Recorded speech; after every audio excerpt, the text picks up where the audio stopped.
Nous allons découvrir là des écouteurs dits extra-auriculaires qui sont spécifiques du sport de la course à pied car ils ont la particularité de laisser dégager les conduits auditifs externes et donc de pouvoir entendre les bruits extérieurs, les menaces éventuellement de la circulation. Alors ce qu'on voit déjà, c'est on a un super emballage de protection avec ici une coque de transport qui est assez élégante. Alors on voit le petit inconvénient, c'est à la moindre manipulation, ça va garder un peu les traces. Sinon, c'est un look sympa. Alors à l'intérieur, on découvre notre écouteur. Le voilà. C'est plutôt élégant. Alors il y a l'écouteur d'un côté. Donc voilà son gabarit.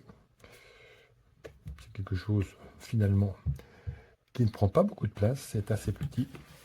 Et à l'intérieur, on a simplement ici le câble USB-C de chargement. Donc ça, c'est standard.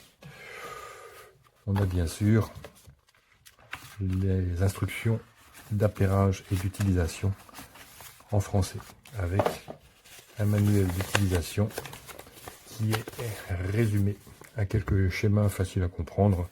Voilà. Mais de toute façon, c'est la procédure standard d'appairage qu'on trouve pour tous les processus Bluetooth. Alors on découvre un petit peu cet appareil, donc ça se porte à l'envers avec l'arceau qui est sur la nuque et ça passe au-dessus des oreilles, ok, avec ici le haut-parleur qui vient se positionner ici, juste derrière le conduit auditif, ici. Alors sur l'oreillette droite, on a le panneau de commande principal. À côté du logo, une petite LED et ici deux interrupteurs, le plus et le moins. C'est implicite, le plus va augmenter le volume, le moins va le diminuer. Juste derrière, c'est pas bien précisé sur la notice, on a notre prise de recharge. Alors, sur l'écouteur cette fois-ci, on a ici un petit interrupteur qui va permettre de prendre la ligne en mode téléphone et de faire une avance rapide au morceau suivant par un double clic et un recul au morceau précédent par un tac-tac triple clic.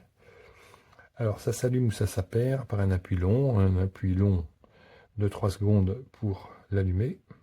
Voilà, on voit un petit clignotement avec un message. Et pour l'appairage ou le réappairage, il faut un appui très long d'au moins 10 secondes jusqu'à ce que la LED bleue se mette à clignoter.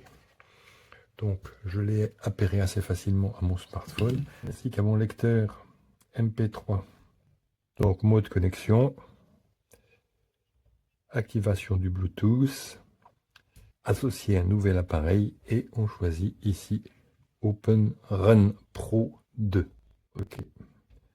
On donne les permissions, appel téléphonique, multimédia et accéder au contact éventuellement. Alors pour bien entendre les basses, il y a un petit artifice puisque comme c'est extra-auriculaire, ça manque un peu de chambre de résonance. C'est le petit bonnet de sport qui va couvrir les oreilles. Et ça va faire une chambre de résonance au-dessus des oreilles. Et là, on a des basses vraiment sympas.